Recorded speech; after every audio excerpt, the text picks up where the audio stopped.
Awesome. All right, if you're ready, looks like we got about 13 people. I'll go ahead and admit them, and then I'll go ahead and spotlight you. And then you can, go ahead and take over. Perfect, thank you. All right, no problem.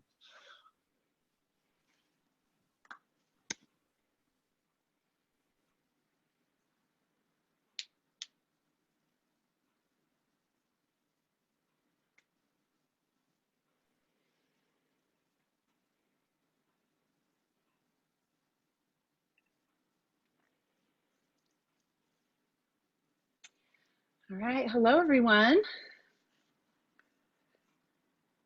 Let's see, I see one person's camera open, but I don't see your name. Hi, Kathy. Hi, Kathy. Thank you for letting me see your face. And there's another face. Jenny, hi. Thank you. Oh, lovely. Oh, you guys, thank you for opening your cameras. So much nicer. Amy, hello. And Elizabeth, welcome. Oh, that's awesome. Great. However, what I want you to take home from this is that it's not just about these two muscles. That these aren't even the two. Let's see, Tyler, what? Okay, there's some sound coming in from somewhere else, Tyler. Anybody else hearing that? Yeah. Okay. Yeah, I think that may have been, I went ahead and muted her. Looks like she hopped off. She may join again, but I think so somebody was unmuted. Yeah, just a little bit of feedback there. Okay, awesome. Thank you so much. All right, are you all ready to get started with yoga for athletes? Yeah? Okay, do me a favor, I just kind of want to see who's here. So either open your camera just for a minute so I can see your face, or pop into the chat box where you're tuning in from. Just like to get a little feel for who's here today. And if you don't feel like doing any of that, there's one more option. At the bottom of your screen, there's a little button that says reactions. Will you just give a thumbs up? That way we know there's a real human being behind the camera. Great, thanks, Gretchen. So I'm seeing Fairfax, Virginia, Maryland, Virginia, Maryland, Virginia. All right, East Coasters, New York, great. Man, I'm feeling all alone out here in Utah. And but great, Maryland as well. Fun, Florida. Okay, we've got the whole East Coast covered. Perfect. All right. Arlene, I see that you've raised your hand. Do you have could you type a question into the chat box or just unmute and then you can ask your question before we get started? Maybe a technical question? Unmute. Yeah. Mute your voice. Texas in the house. Okay, looks like we're good to go. So welcome everyone. My name is Denise Druce, and this session is called Teaching Yoga for Athletes. Obviously, you're here for that reason. Thanks for letting me know you. I just want to tell you a little bit about me and why this session. I've been a fitness professional for 40 years. Starting back in barefoot high impact aerobics on shag carpeting. Some of you are nodding, like yeah, you get it. And a yoga teacher for 20 years. And so through those years, I held many industry certifications, including the NSCA CSCS certification. And that's what led me to be able to work with athletes on a fitness level. And then when I started to teach yoga, that just was a natural transition to bring yoga to athletes. It has been a pure joy for me to work with this population. They're a group of people who really, really needs what yoga offers. And we'll go over that in my presentation. But I just want to say, especially right now with COVID, athletes, like all of us, are really struggling. And for many of the athletes, their sport has been taken away from them. Their ability to train the way they want to and need to train has been taken away. And so even if they're doing virtual workouts, it's not the same. What a lot of athletes are turning to right now is virtual yoga. So I want you to kind of hold that in the back of your mind, this possibility that for the next few months, we might be really in high demand of being able to offer yoga in this virtual way to athletes, either individually or a team of athletes on a screen, just like we are right now. So I'm going to share a screen here. I've got a little presentation that I'd like to share with you.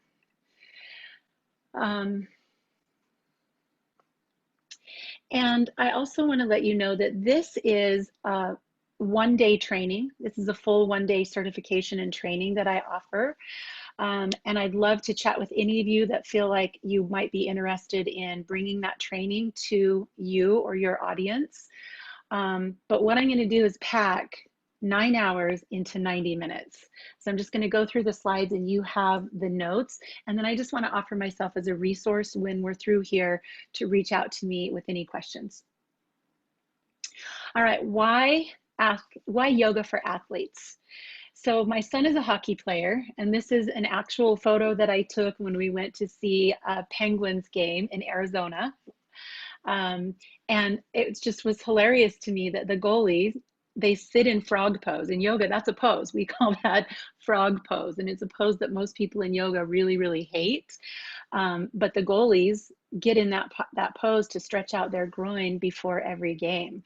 So there's a huge application for what we do. They're probably not calling it yoga, but that's what they're doing, is connecting their mind and their body and preparing for sport. So if I were to go to a coach today and propose yoga for their athletes, I would say these 3 things. Number 1, do you want to prevent injuries in your athletes? Number 2, do you want to help your athletes with the most important part of their sport, which is their mental game? And 3, would you like to enhance their performance? Would you like to make them better at what they do? And a coach, of course, is going to say yes to all 3 of those things. I think right now we have an incredible opportunity. As I said, athletes need yoga, especially now with COVID. They need ways to move their body and might even view this as an opportunity to have, quote, downtime, to reset, to take a different look at their training through the lenses of stability and mobility that yoga offers. It's important that we meet these athletes where they are. And right now, for the most part, they're in their homes. They're in small groups in gyms, and we can meet them where they are to offer the benefits of yoga. So I would love all of you for just a moment to jot down on paper, or even just bring to mind, who are the athletes in your community? Just do a quick summary. Do you have a professional? Let's go from the top down. Do you have a professional team? Do you have a college near you?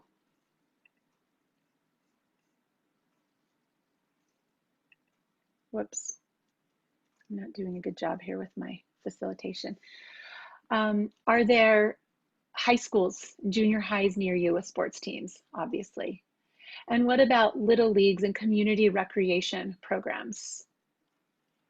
Is there a running club organization, cycling group? Is there a CrossFit gym near you? You know, it's really fun to teach to CrossFit athletes.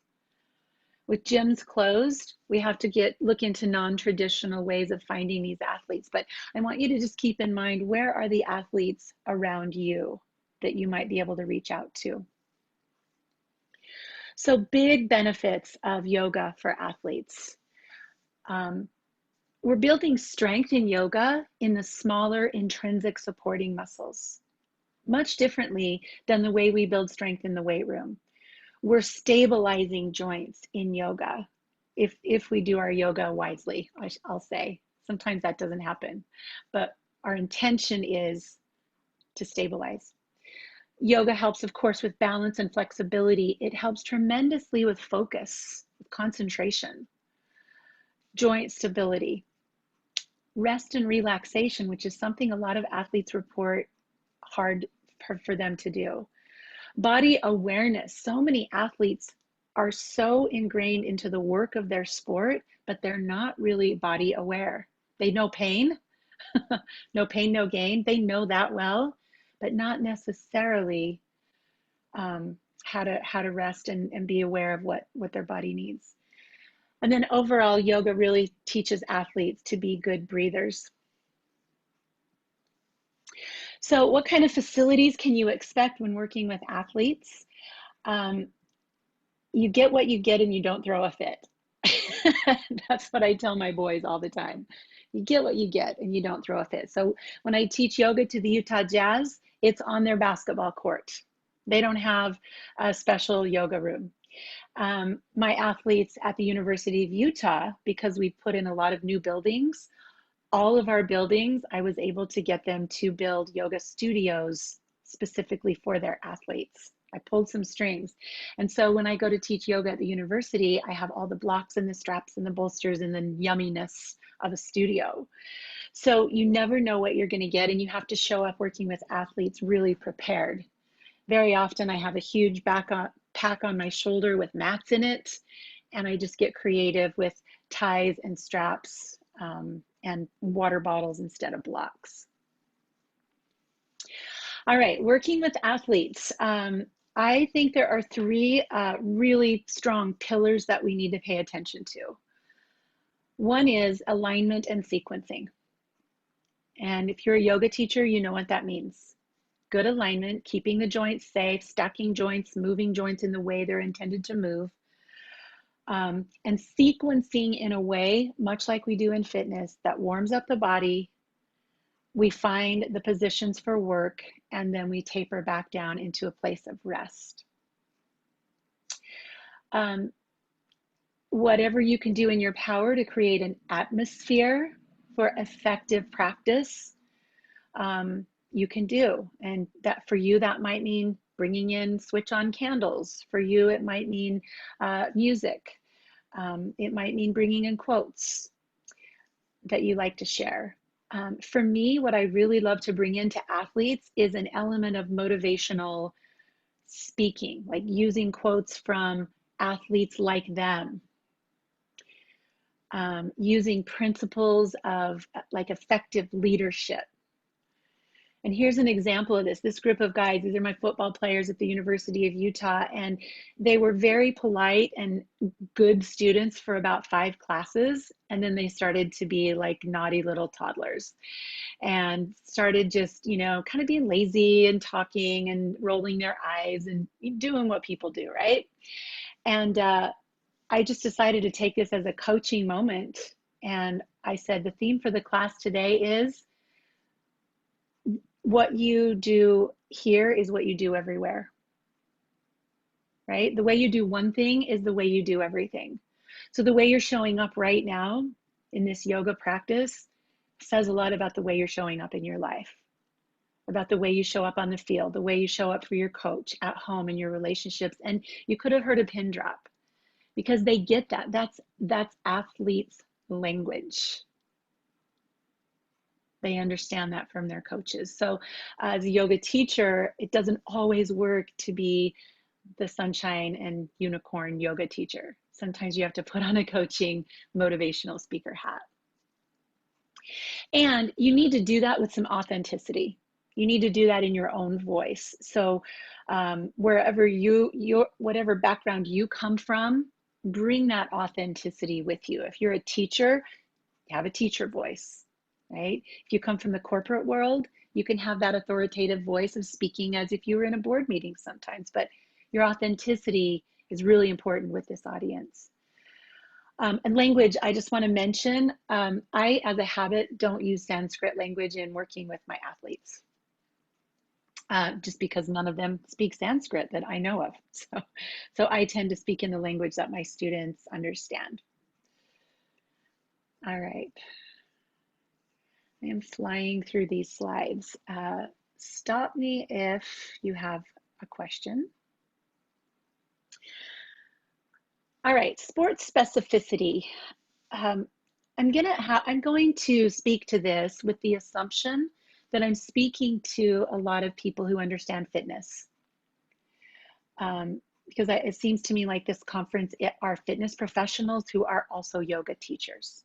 So you understand what it means to teach differently to a baseball pitcher than you would to a hockey goalie or a basketball center.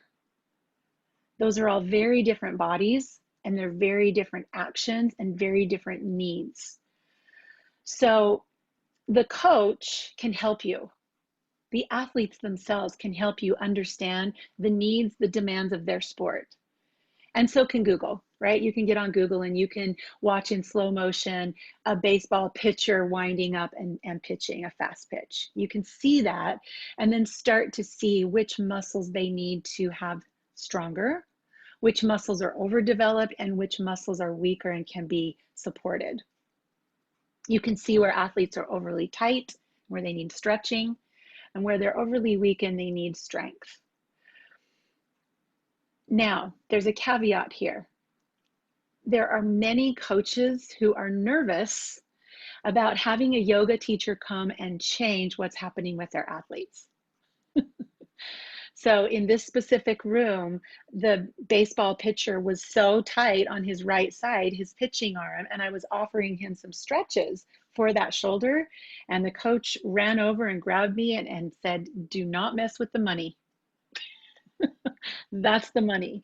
And so we do have to be careful to stay in our scope of practice as a yoga teacher and not try to be the coach or the conditioning specialist unless we really understand that world. We're better off offering general principles of yoga, relaxation, mind-body connection. But it is really good to understand the demands of their sport. Sometimes less is more with this audience and all audiences. And sometimes more is more.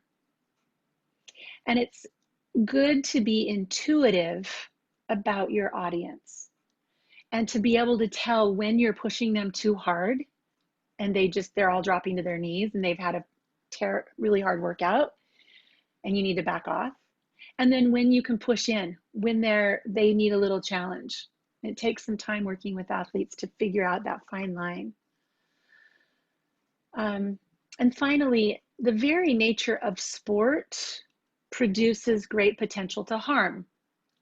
Any athlete you talk to has suffered an injury as a result of their sport. They just do. We're here to help them heal. And if we approach our yoga from that perspective, we can do a tremendous service to the athletes in our community. Let me help you heal and prevent future injury. All right, I just want to stop the share for 1 second and see. Looked to me like I had a couple questions, so I want to address a couple questions before we move into the mental game. So go ahead and type in your questions if you have them. I don't know why I'm not able to. Tyler, do you know why I can't? Oh, it's because I'm still sharing. There we go. Yep. Did you get it? Yeah. Yep. Cool. Okay. If you're a mom, come in as a mom, kind, but the enforcer. Kathy, exactly. That goes back to that. Speak your voice, be authentic. If you're a mom, you come in as their mom. Okay, great. That's funny. All right, yeah. Any other questions while we're here? And then I'll go back and we'll start to look at the mental aspect of working with athletes. I went through those benefits and whatnot quickly. Okay, let's go back then to share screen. So if I were speaking to a coach and trying to convince them to allow me to come in and offer yoga to their athletes, I would start here. That yoga, more than anything else, is going to help with the athlete's mindset and get into their heads. Yoga offers a tremendous opportunity to practice mindfulness, as you all know. And meditation and mindfulness. For this conversation, I'm going to use these terms interchangeably. There's some subtle differences, but we really want to help an athlete find focus and attention. We want to help the athlete be in the present moment, especially in the moment of competition. The moment a gymnast is on the beam performing, she needs to be on that beam. If her mind is ahead of herself and she's worried about falling, she'll probably fall. So she needs to be able to have some tools that bring her back here when her mind starts to get ahead or behind. There's a lot of great research, and I'm happy to share research with you as well, on the benefits of yoga for managing pain. So athletes who have suffered injury or had surgery and are coming back, going through the rehab process. John Kabat-Zinn and his work with MBSR, mindfulness-based stress reduction, in the pain clinic has a lot of really great open source information on breathing and pain management. And so we can really help our athletes with that. I have a lot of athletes that can't train with their team, but they'll still come to yoga with injuries. When they're on crutches or they just had surgery, they'll come to yoga because they really appreciate even just the breathing piece of it. For athletes, yoga helps to process worry and fear. And as you all know, worry and fear will take you out of the game. If you're worried, that means you're ahead of yourself and you're not present, you're not in the moment. And so that worry, that anxiousness about what if I don't perform, or what if I get hurt, doesn't allow you to do the beautiful performance that you've trained yourself to do. Yoga has been proven, mindfulness, slowing down, resetting the nervous system. We keep getting more and more and more information about the benefits to the nervous system. I'm sorry, to the immune system. Keeping athletes healthy is a way to keep athletes on the field, on the court, in the gym. Yoga helps restrain the mind from wandering. Really, that I get back to that focus, especially in the workouts. It can be boring, but they're crucial. Yoga can help the athletes participate even in the boring, tedious workouts that they have to do to train for their sport. Makes you more resilient. You can do hard things. You can stay in this pose, just this simple warrior pose, longer than you can do the hard thing when you're out there in your sport. Reduces anxiety and stress, helps stabilize emotions, helps with sleep, obviously something athletes need. And yoga helps us see our blind spots. So the guys in the room that I did the little mom lecture to, the way you do one thing is the way you do everything. I had the quarterback there with me that day. And he came up and he said, I've never thought about that before, but what I realized after that yoga class is that if my coach isn't on the field, I perform differently than when my coach is on the field. And I haven't been stepping into my greatest potential. Like, he got that in one yoga class. He saw a blind spot for himself. And I just feel like we have that potential when people are slow and quiet. We have potential to get messages to them that maybe they're not hearing in other ways and times.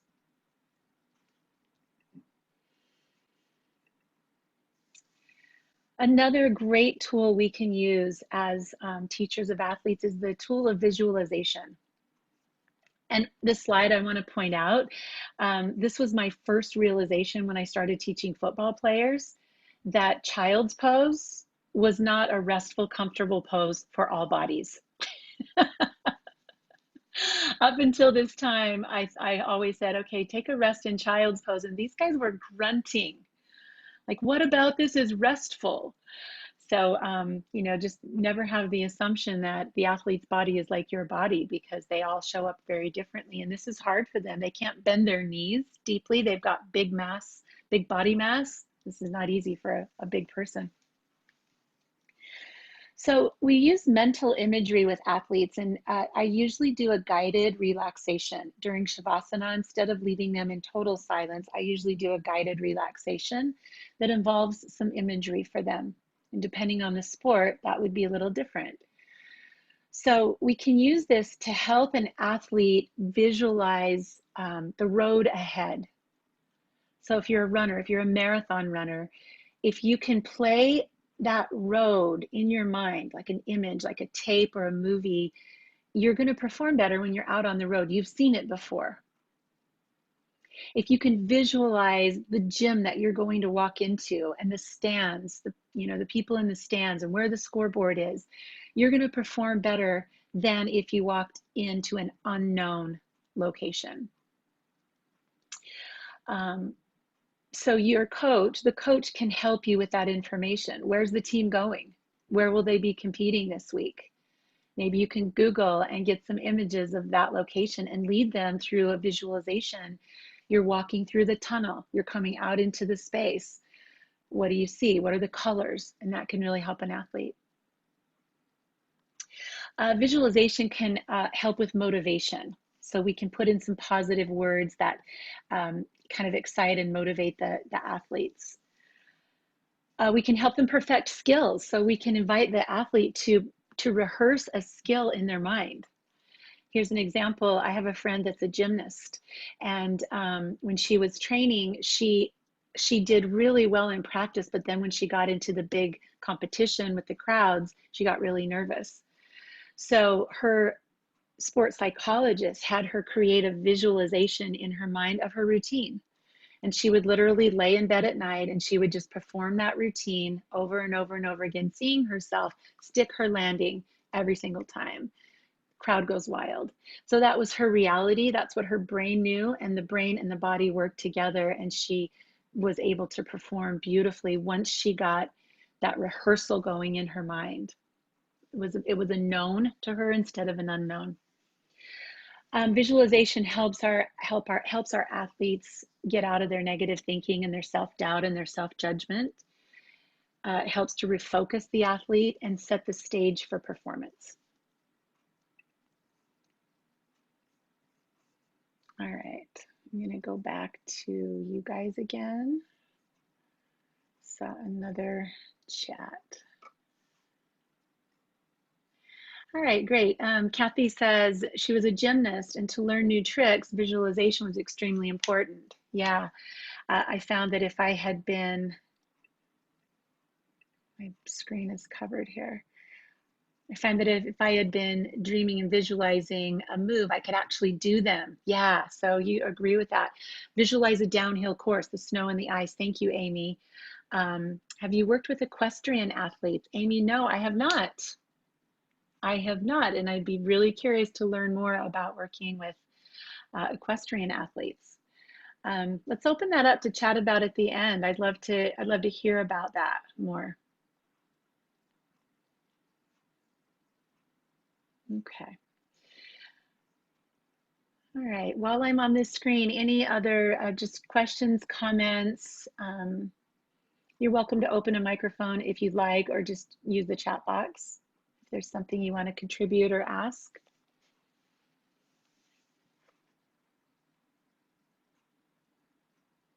Okay.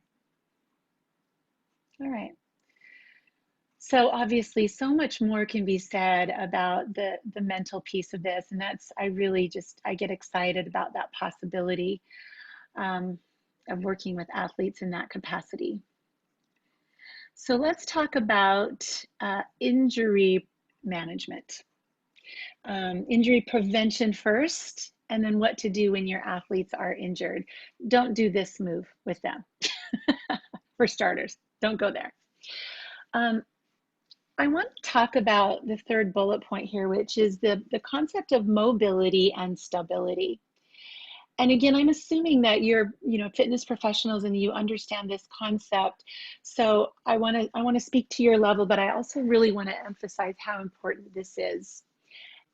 And broadening this to all of yoga, I'm seeing a lot of yoga being taught right now just for the mobility piece, just for flexibility, and not as much awareness or attention to stability. So what's happening in the whole yoga, in the bigger picture of the yoga world, is we have a lot of mobile bodies that are drawn to yoga. Dancers and gymnasts really love yoga because they can do it really well. And so we get a lot of these bendy bodies coming into yoga and going to the extreme range of motion, taking a body that's already more mobile and kind of exploiting those joints, creating even more potential for injury down the road. So I'm always working with my students and my teachers in training on using yoga as a means of stability. All of the standing postures provide us an opportunity to hug into the midline of the body, to stabilize knees, stabilize hips, stabilize shoulders, stabilize spine, stabilize muscles and joints that need to be more strong and held. So with athletes, you are going to deal with a lot of tighter bodies. Your goal is to help them with some more mobility, but keep in mind, we want mobile joints to be mobile and stable joints to be stable. All right, so let's all do this little exercise just to get us up and moving for a second. So if you're where you can just stand up, will you stand up with me? And if not, you can just take notes, but I'll just move this a little bit. Okay, so if I'm in a standing position, the body is so fascinating in the way it alternates stability, mobility, stability, mobility. So starting with the feet, our feet and all of the joints between bones in the feet are designed to be stable. We don't have a lot of range of motion in the bones of our feet. So we've got stability here. Ankle joint, mobility. So if you're standing with me, you can move your ankle in dorsiflexion, plantar flexion, rotation, inversion, and eversion, right? We've got a lot of mobility in our ankles. The knee joint is designed for stability. It only moves like a hinge, flexion, extension, right? So we want to be very careful about keeping this stable and not hypermobile. Hey, Denise, Yep. can you hear Yeah. me? It's Tyler. Yeah. Hey, do you want to stop your screen sharing if that's something you want people to view you doing if you were demonstrating something? Yeah, that's a great idea. If not, that's totally fine. If you want to have them view that, we can go ahead and get out of there and then. Yeah, I do. Yeah, Thank perfect, you. perfect. Mm-hmm. Thank you. I'm having a hard time with my cursors here for some reason. So yeah, No thank problem. you for that. Mm-hmm. Thank you for that. It's probably easier to see me, guys. Sorry about that. Okay, so stable feet, mobile ankles, stable knees, mobile hips, right? The hips are the designed ball and socket for a lot of movement. So let's do some hip flexion, right? Let's do some hip extension, legs behind, glute work, right? Let's do some abduction and adduction. All kinds of mobility there. Let's do external and internal rotation, right? Rotation at the hip. And we can even do circumduction. We've got all kinds of mobility here. So we want mobility there, and then just above the hip joint, the pelvis, the sacrum, stability. We want to help people maintain stability here, right? And then as we move up the curves of the spine even alternates between more mobile, more stable. The neck is more mobile, right? Going to the arms, hands, stability, wrists, mobility. Elbows, more stable, and shoulders, more mobile.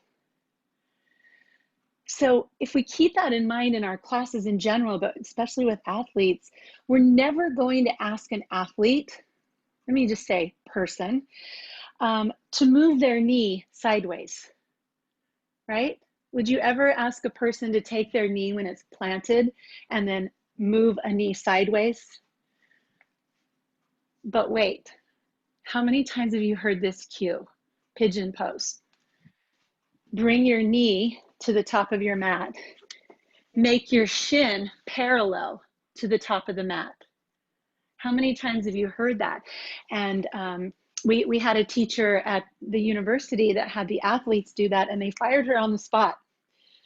The conditioning coach saw her asking the athletes to do that, and she was out the door, destabilizing a stable joint. So we just have to be really, really careful about that. Some of our twisting postures can destabilize an SI joint that's designed for stability.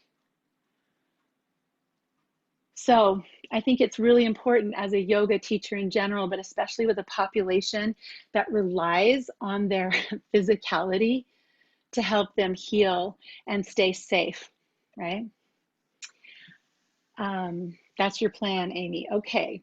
Kathy says, if you're working with athletes, how much do you need to know about their sport? If you're visualizing, do you need to know what moves they make to help guide them? I say the more you know, the better.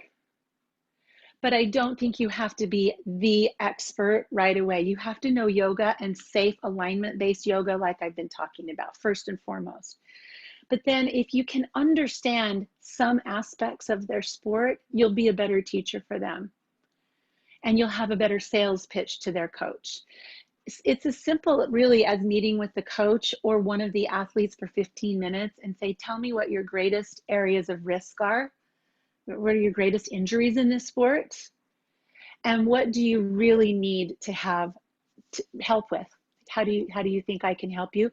And then you want to offer the things that you know you can help, like the mental component. Sometimes they overlook that. Okay, yeah, so, and Kathy's just affirming that as a gymnast, she used to stretch the ligaments of her knees that way, and that's not a good idea. Yeah. Here's another example while I've still got this screen on. We see this a lot in a lunge position, and our goal is to lengthen the psoas.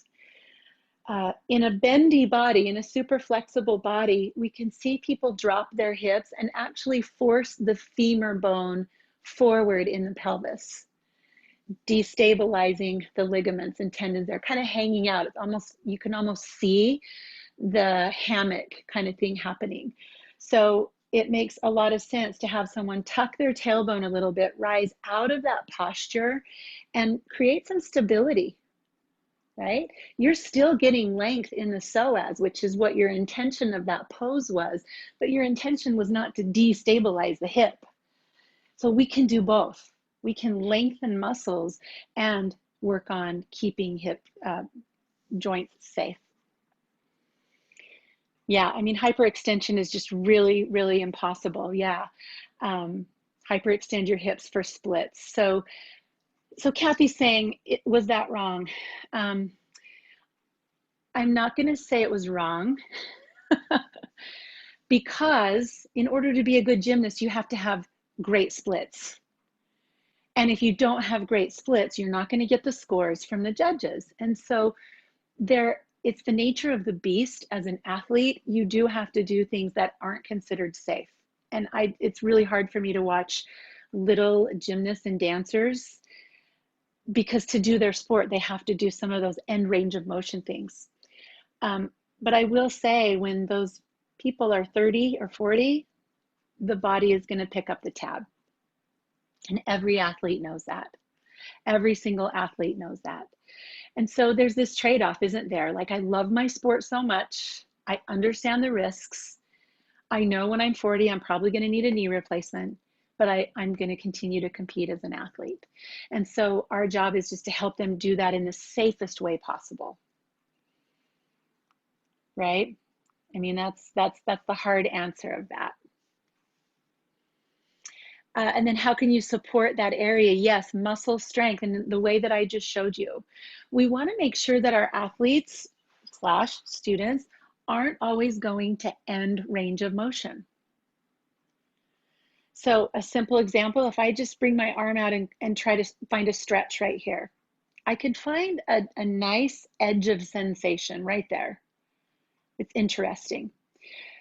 I can go beyond that to where I can point with one finger to a place where I feel that. And a lot of people get addicted to that sensation junkie kind of thing. Like, if this is good, then this has to be better. I don't want to go so far into the physiology of this, or maybe I do, but muscle spindles, the sensors in the muscle, are there to protect us from that.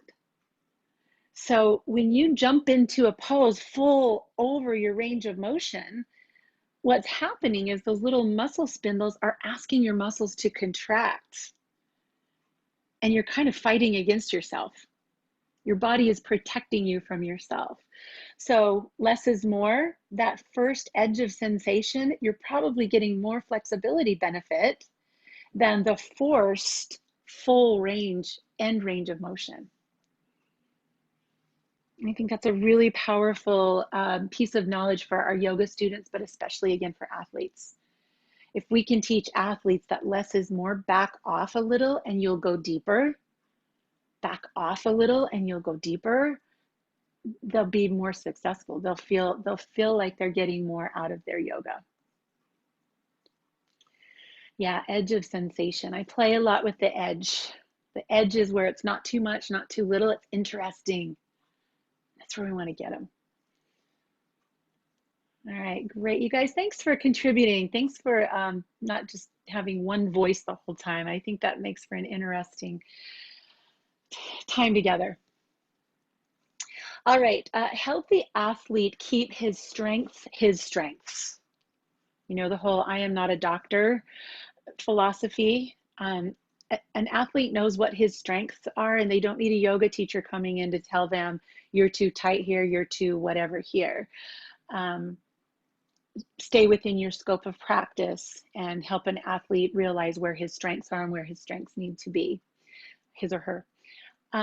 I love these last two opposite statements when working with athletes. So the bottom one I say a lot, just because you can doesn't mean you should. And I say that a lot to bendy bodies who, yeah, you can square that shin to the top of your mat, but is that a good idea over time for you to continue to destabilize your knee? Just because you can doesn't mean you should. The other side of that exact same coin is a lot of our students don't push in far enough because they're afraid. Let's say a back bend or a wheel pose or a handstand or something that they're just afraid of. Right? I'm not talking about a potential injury. I'm saying it just scares me to try crow pose. What if I fall on my face? So if you can, you must, might be another, you know, the two sides of that same coin to help our students know when less is less and when more is more. All right. Let me see. Arlene, I'm the oldest dancer at Busch Gardens. The warm-ups are brutal and unsafe. I have to pace myself or I can't move the next day. Arlene, that's, I'm so glad you said that. And I'd be really excited to know if you could have any influence over that. If you could, you know, come up with a way that you could make it, I mean, just warm-ups, right? More safe. And that's what we're after here. Dancers are athletes. And yeah, if you can't move the next day, that's not any fun. All right.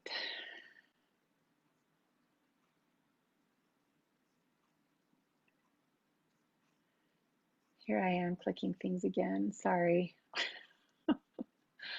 All right, we're gonna go back to this. I've got a couple more things that I want you to consider as you're going out to work with athletes. Number one, you will want to have liability insurance if you don't already. And I'm happy to provide some resources for that. There are several out there. Yoga Alliance now has a great connection for liability insurance for yoga teachers.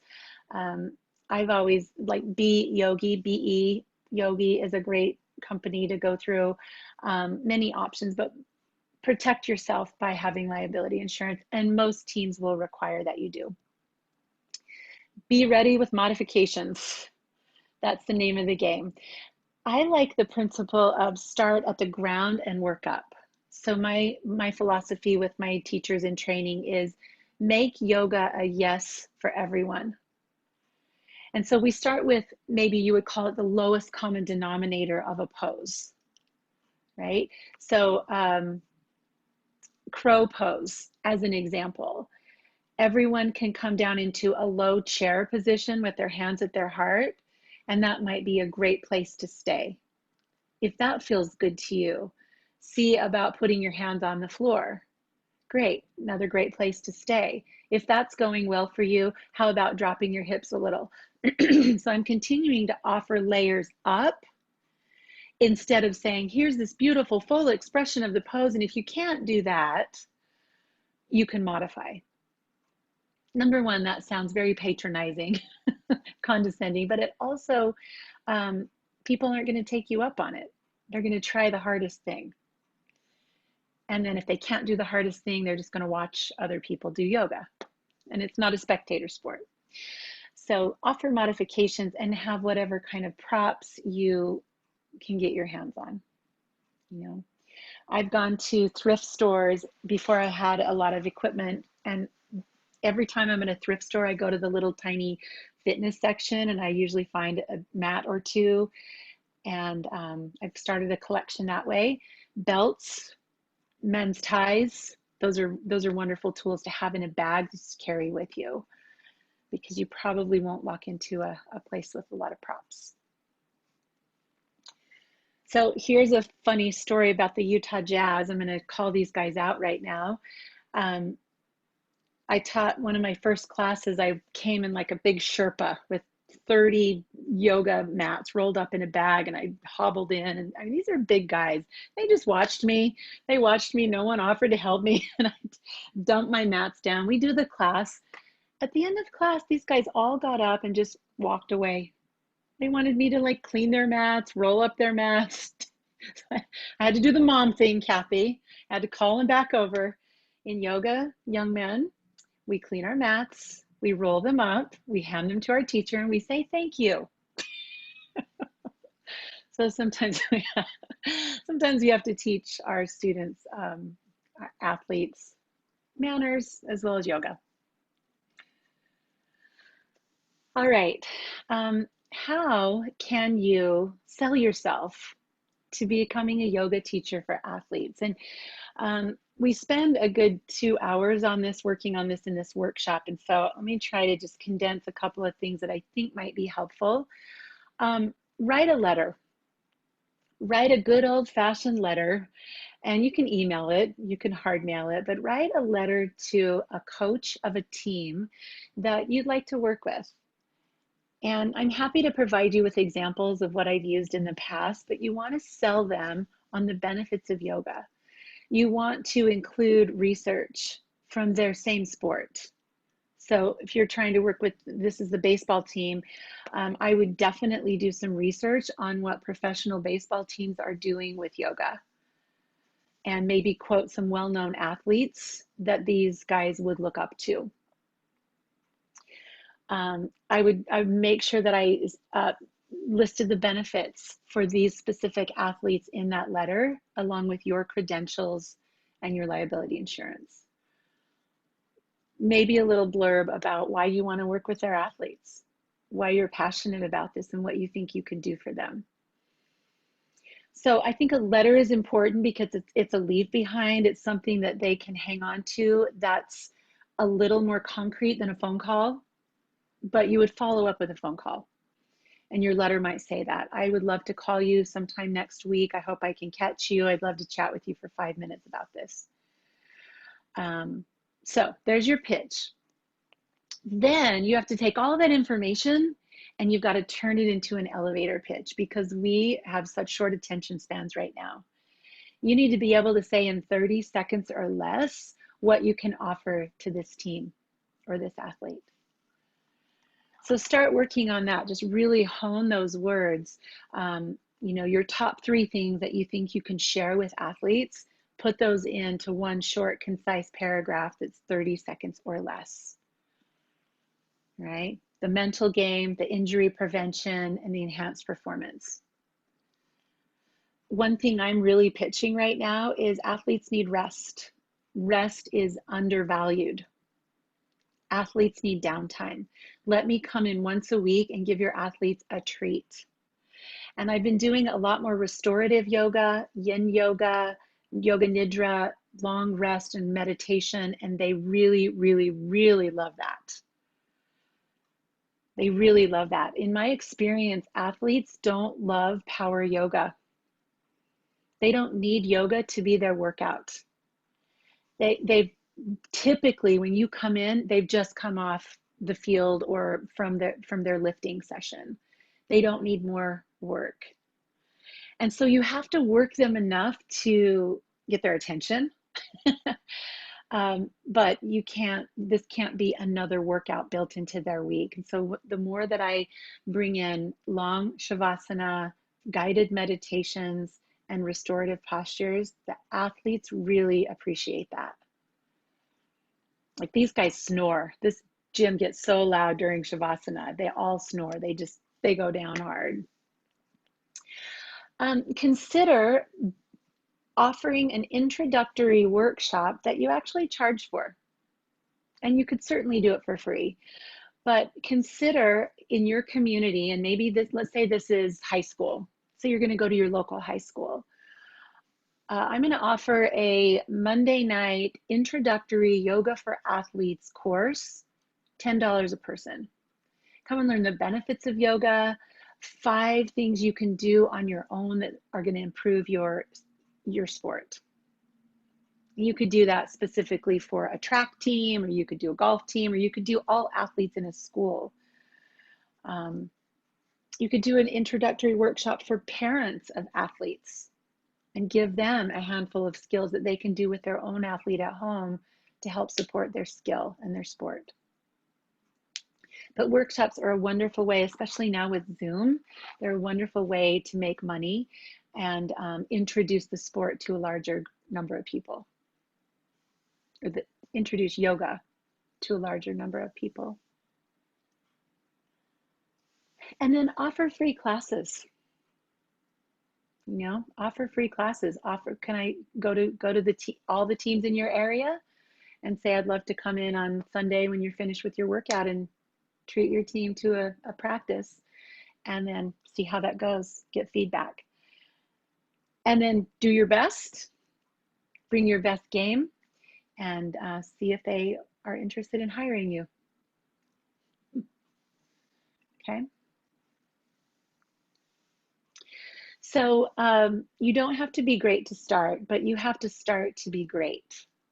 And so Kathy asked earlier, what do I need to know about the specific sports? And my answer again is the more you know, the better, but don't let that hold you back from working with this audience. You know the most important pieces of this. You know the value, the importance, and the techniques of pranayama, deep breathing. Those will serve your athletes far better than your knowledge of how to slam dunk and what that entails. If you know it, that's great. You can speak their language. But they're hiring you to help their nervous system reset. They're helping you to put their body in a different position than it's always in and let it rest there. They're hiring you to counter these repetitive motions that are going to lead to injury down the road. You're there to help them find the other side of those.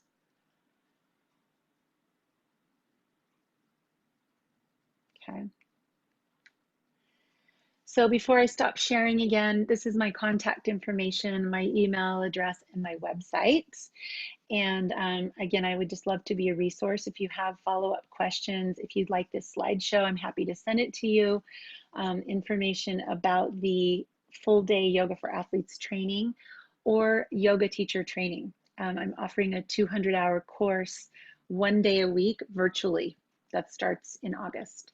So if any of that is interesting and I can support you in the work with these athletes, I would really love that.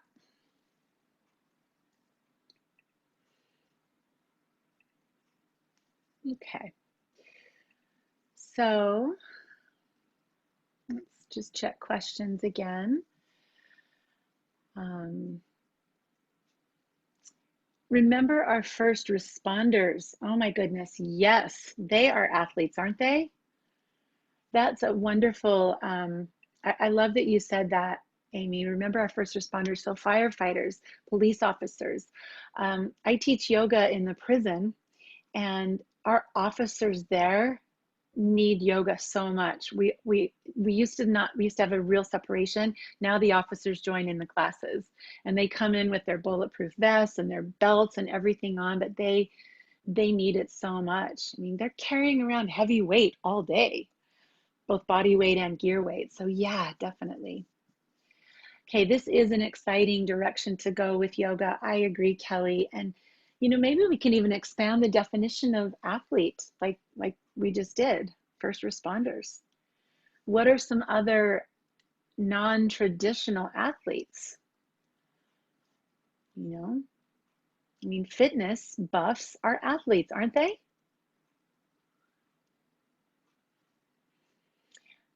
Amy, would you care to unmute and tell us about being an equestrian athlete?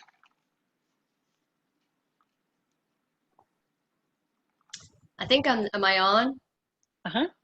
Okay, so my husband and I raise and train quarter horses, and we show stock horse. So it's a multi-event sport. Some of our most competitive athletes are college students, but some of our best and most competitive athletes are our ages, in their 50s and in their 60s, because a lot of the sport is mental and it's touch and it's feel. But we, much like golf and tennis and other sports, you've got to take care of your body, and you've got to keep that mobility and stability, but you're working on the back of a very athletic animal. So as I taught some yoga, I thought, you know, we really need yoga for horses, not just acrobatic yoga on the back of a horse, but more of the chair principles used in the saddle or on a bareback pad or bareback to alleviate the hip, the back, the shoulder, your ribs, because you're going very fast, your horse is stopping, turning, switching directions very fast, our necks, you know, just different things. And then during convention, I also took Helen Vanderberg's Chill, and it amazed me, because to me, that's why I took Yoga for Athletes today. I changed what I was going to take because I come out of a big athletic background. I teach at a university, but I do teach ballet and things like that. But I realized, wow, you know, there's this whole world of people like me that come out of that athletic body that we need to stay on the edge and not go further. That we need to open our shoulders and ribs in a way that we understand, that makes a big difference. Because on what I'm hoping to do is small one-on-ones at our own stable, but also weekend seminars where I would do a Friday night map program. I would do a morning horseback program, and then a combined where you're beside your horse and on your horse for stretching, for strength, and just the breath too, because really a horse, the heart rate and the breath of a horse can change your heart rate and breath. You can sync with each other. So there's all of that, but then there's just also that whole competitive fact that to keep your edge, you have to be able to focus, sleep well, stay mobile, be strong, and be connected with your partner, your horse, just like they're your competitive dance partner. So that's that. Yeah, no, thank you for sharing that world with us. And you're absolutely right. You hit every one of the elements of this. And I love where you're going with that. I think that sounds like a really fabulous offering that I've never seen. And you certainly described that as a sport and athletes and all of the ways that that sport affects the body. So what would be fun right now is let's just think about how we would how we would teach this equestrian athlete. So what comes to mind for me right away is that hugging in, that adduction that you would have to have strong adductors to ride a horse. Yeah. And so we obviously would stretch the adductors, right? We'd get people into wide straddles and frog pose and the warrior poses that are designed to open through the hips and lengthen that way. And I would also offer the stability component of that. You know, so what's coming to mind for me right now is like the PNF stretching, where I might have those athletes squeeze a bender ball or a stability ball much like they would the horse before going into those mobilizing postures. And I think That's that a great might, idea. yeah, I think that just might help us kind of address both. And then obviously all the stuff that you would do, you would discuss core stability and, you know, Yes. spine length and all that. But then, yeah, stretching out the neck and the shoulders. And that just sounds And like just a heart really fun openers to offering. me too, like heart openers, because, you know, when you're in that competitive realm, sometimes there's a lot of money on the line. And you can become stressed just in that fact. And what you need, to me, to compete well, you need to kind of rise above that and just bring yourself and your horse into that zone. Your horse can't be in that zone if you're not. Yeah.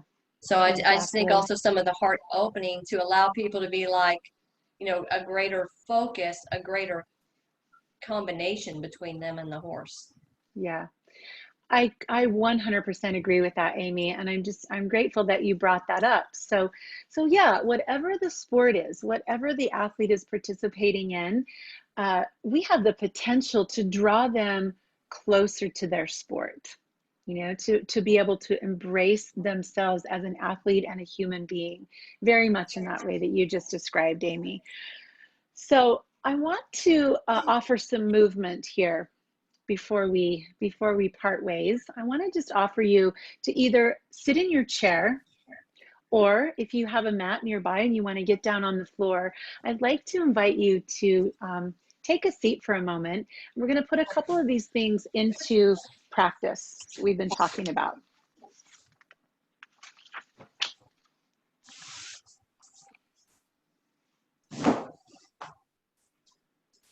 Beautiful. And while you're getting set up in your space, I'd like you to bring to mind you as the athlete. Kathy just said, when do we stop being an athlete?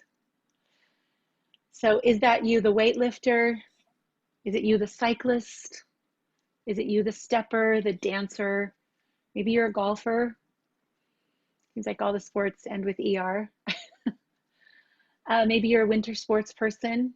If you live on the East Coast, maybe you're a skier or a snowboarder, cross country. Maybe you walk every day, runner. Like, what's your sport? And with that in mind, find your comfortable seat and close your eyes. And begin to take some deep breaths in through your nose and out through your nose. And as you're taking these breaths, I'd like you to bring into your mind's eye you performing your sport.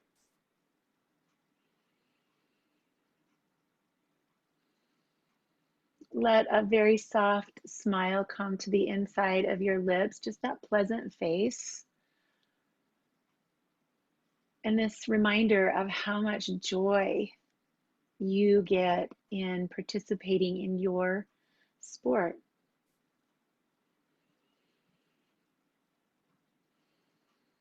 And as you take deeper breaths, start to draw your shoulders up by your ears. Squeeze those muscles tight. And on the exhale, just let them drop forcefully. Almost like the weight of the world just dropped off your shoulders. Let's do that a couple of times. Inhale to squeeze. Exhale, drop. We'll go one more time. Inhale, squeeze. Exhale, drop. And then turn that into a shoulder roll and bring your attention into your shoulders. That mobile joint. That place where we throw and catch and reach and pull and push for our sport. Reverse that direction. Notice if there's any pain. Notice if there's any tension residing anywhere around the shoulders. And just notice that. And then relax your shoulders down into their place. Shoulder blades onto your back. Good. Bring your arms up in the air. And if you're sitting on a chair, you want to kind of come away from the back a little bit, just so that you can do a little bit of twisting.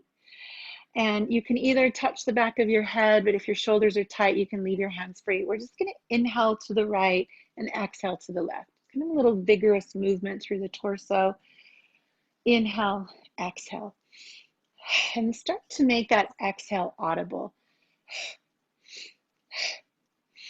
It can be a ha or an H sound. It can be a grunt if you like.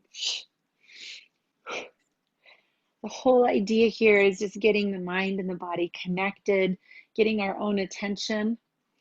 Keep moving, but inhale on the opposite side now.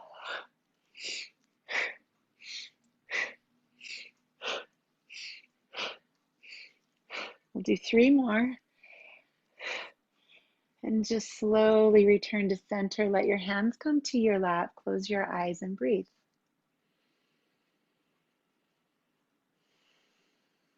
And notice. Just notice maybe the mind and the body are a little more connected. Bring your attention to where your hips are sitting, on the floor, a chair, a cushion.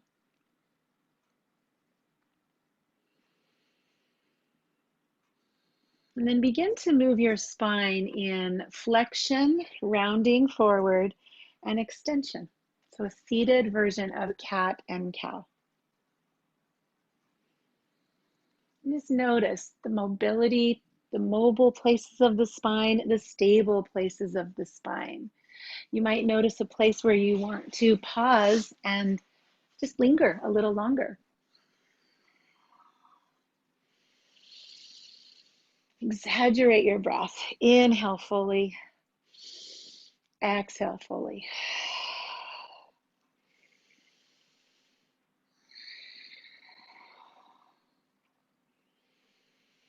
And then try to come right back to center, pausing to notice. Let one hand fall to the floor. The opposite arm comes up and over. If you're in a chair, just hold the edge of your chair.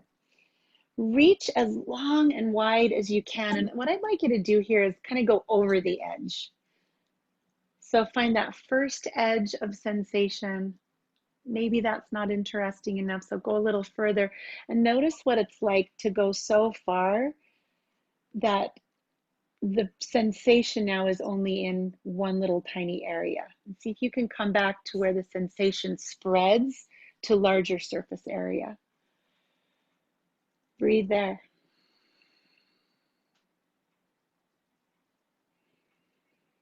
Notice there, notice that edge, that place where it's not too much, it's not too little.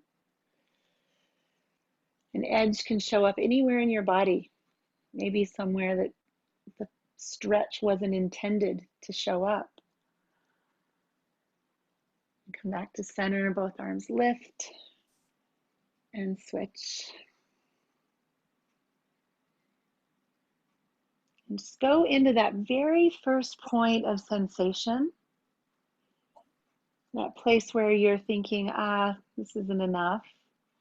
You might go over the edge to where you feel maybe pinch or something more extreme, and then split the difference.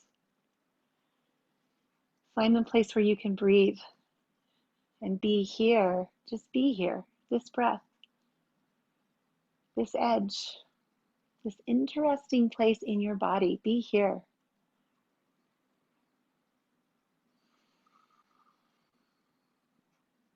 The edge is a fabulous place to play, and the edge is where all the cool stuff happens.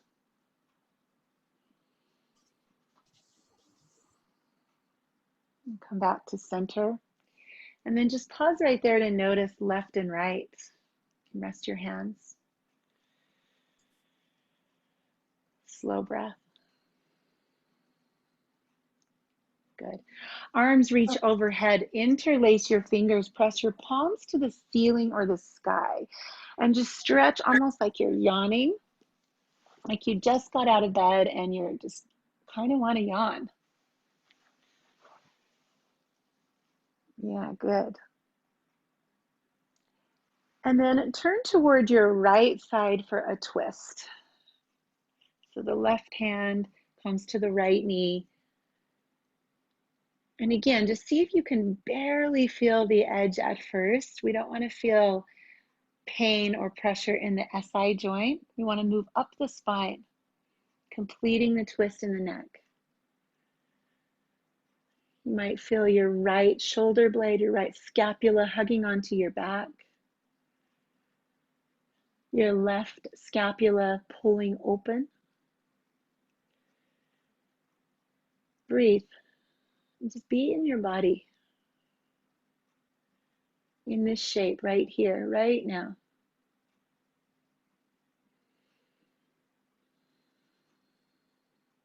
And slowly return to center. Find neutral. And then switch. Moving to your left side. Right arm across. Left fingers behind. On the inhale, your spine gets taller. On the exhale, the twist deepens.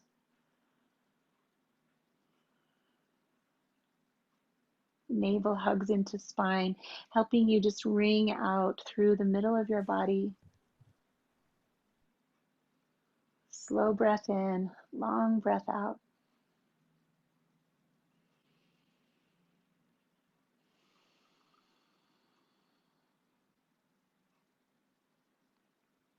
And make your way back to center. We'll do a little sport-specific posture for the equestrians in the room, since Amy spoke up about that. So I'd like you to bend your knees, and you're going to be sitting here on your sits bones, almost like we would in boat pose. Make two fists and place your fist between your knees, and then you're just going to squeeze. You're just going to squeeze your knees into your fists. Sit with a tall spine, and you might even quickly notice some shaking as those adductors are being asked to work. Brace yourself through the core. You can lift your heels, lift your toes if you want, but squeeze tight. Squeeze and breathe. If you have a ball or a wheel, this would be great to use, even a block right here. And we're going to hold this for 5, 4, squeeze, 3, feel your low belly, 2, and 1. Release your hands. Bring the soles of your feet together. Let your knees drop out for butterfly pose. Move what's under you out of the way. And then lean forward to just rest in a flexed position. You can drop your head, your hands rest. If this causes any pain in your back, you might want to keep your spine a little straighter as you come forward. And then breathe here. Notice if there's any edge here that you can pay attention to. Where does breath move in your body in this shape?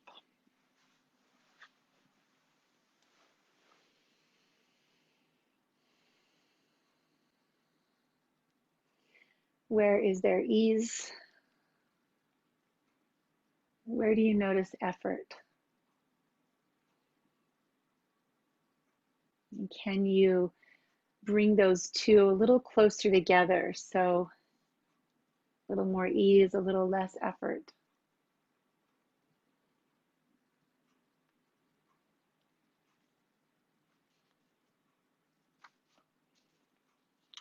Take one more in and out breath.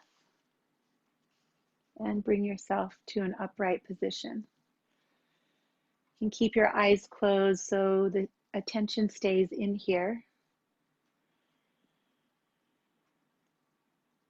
And just notice the exact point where breath enters your body. And the exact point where breath leaves your body.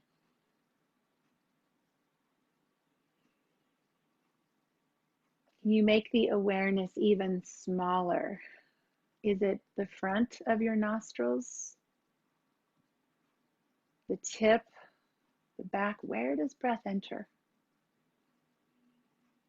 Where does breath exit?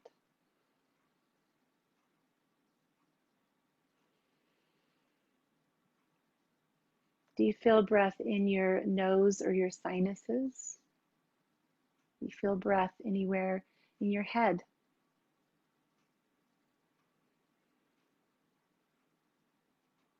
Do you notice breath as it makes its way down the back of your throat and into your lungs?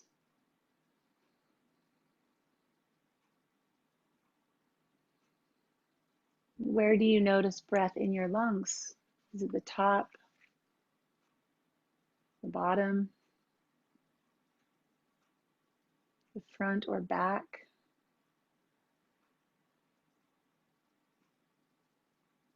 Can you use more of your lung capacity?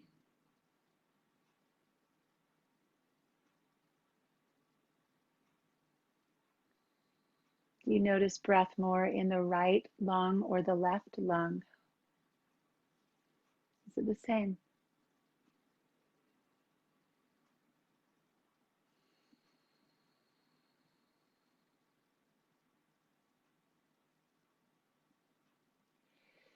Now I'd like you to just bring your palms up and allow your thumb and your finger to touch. This is kind of a common mudra in yoga, but I'd like to use it from an athlete's viewpoint. So with your hands rested at your sides or on your lap and your finger and your thumb touching, let your thumb represent the past. All of the training you've done.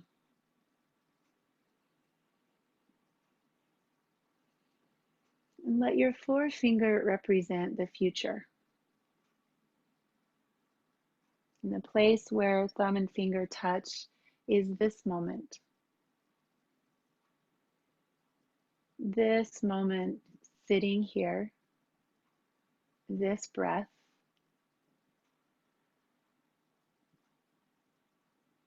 And I'd like you to think of a word that inspires you.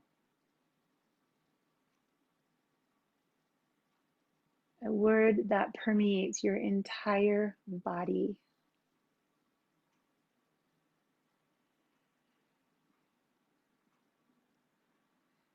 And take in the full breath. And as you exhale, squeeze your thumb and finger together a little harder as you say that word to yourself.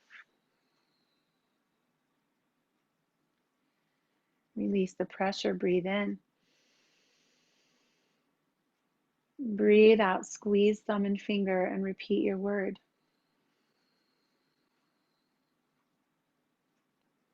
Do that one more time, breathe in.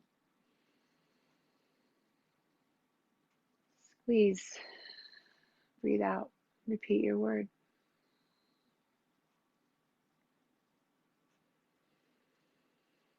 Relax your hands. Notice body and breath one more time. When you're ready, just blink your eyes open and come back here to this screen.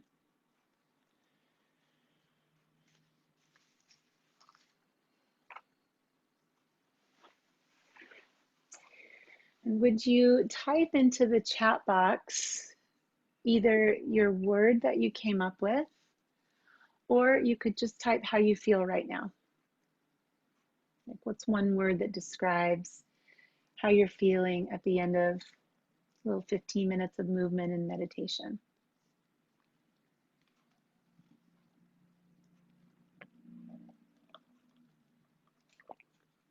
Yeah, thankful, harmony, healing, beautiful, calm, sunshine, lighter, beautiful, great.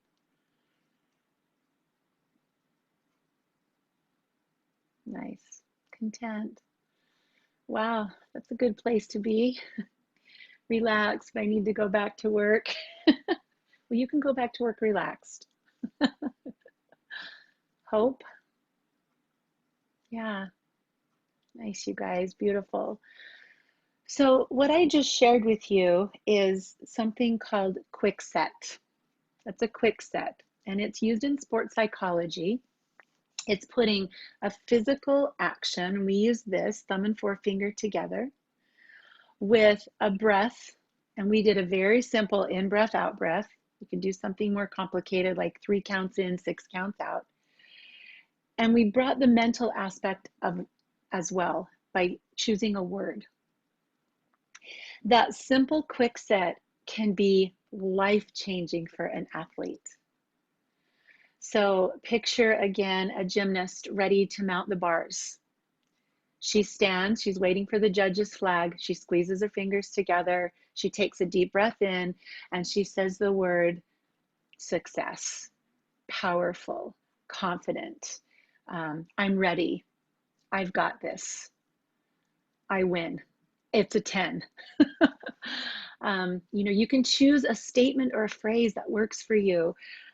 My boys, I have 3 teenage boys, and they use it in their classrooms. They use it, you know, when they're starting to notice themselves kind of spinning out and getting stressed or anxious. Stick it, yeah. They'll squeeze their fingers together and say, calm, you know, just calm, present, aware, strong, successful, powerful. Yeah, choose your word, right? Choose your channel. So that's a quick set, and I offer that to you to give to athletes and everyday people. Kathy, you got to go back to work. I don't know what that means, but let's say a coworker is causing you some stress. Yeah, a lot of keyboarding. So quick set, right? Every hour, thumb and finger together, deep breath, gratitude. Back to the keyboard, you know. It works in many, many different ways, but yeah, I love your words, everyone. All right, so just a few minutes left here. I'm open to questions if you have any specifics about where you'd like to take this, or if my experience can help you in any way. You're welcome to unmute and ask a question or type it in.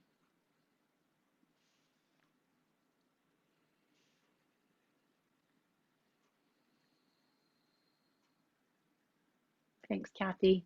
Hope you enjoy the rest of your day. Thanks for all your input. Made me feel like I was here with friends.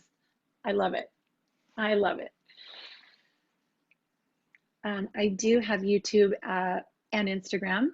My YouTube channel is just my name, Denise Drews, and I have a bunch of videos on there, yoga classes that I've been recording since quarantine started. So I don't know, 40 or 50 yoga classes and some cycle rides and total body conditioning workouts. Those are kind of my 3 things right now. So yeah, that's my YouTube, and Instagram is also just my name, Denise Drews. And I'm on Facebook too. I'm an old lady on Facebook. Thanks, Kathy. Stephanie, outstanding. Thank you. I appreciate that. And I just, again, I'd love to be a resource to you. Working with athletes is very rewarding. They need us right now, probably more than ever. And virtual is really the way we're reaching people. So let me know if I can help you with the Zoom piece. I've been doing it since March, and so I figured out how to do the music and the camera and the lighting and the sound. So yeah, please let me know how I can support you with that. Okay, Margot will be in touch. Yay! Awesome, Gretchen. We're getting some applause emojis. All right.